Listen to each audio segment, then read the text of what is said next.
семью 2 детей. Дальше он не стал рассказывать. Муж Кизиван, месье Равмитяй, погиб на фронте. Солдаты застрелили его жену, детей, отца и мать. В это время пришли люди и сказали, что солдат убивает всех подряд, и что всего ими переполнено. Дом наш был большой, в нем поместилось около 70 человек. 8 детей моего свекра и Серого Махмуда.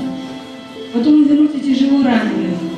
Его семья жили рядом с нами. Они тоже спрятались в нашем дворе. Мать и 8 детей. Более 60 человек были уничтожены в нашем дворе. Армия ушла, и мы вернулись домой. Пусть и врагу не придется видеть то, что видели в селе. Кругом дым, гарь.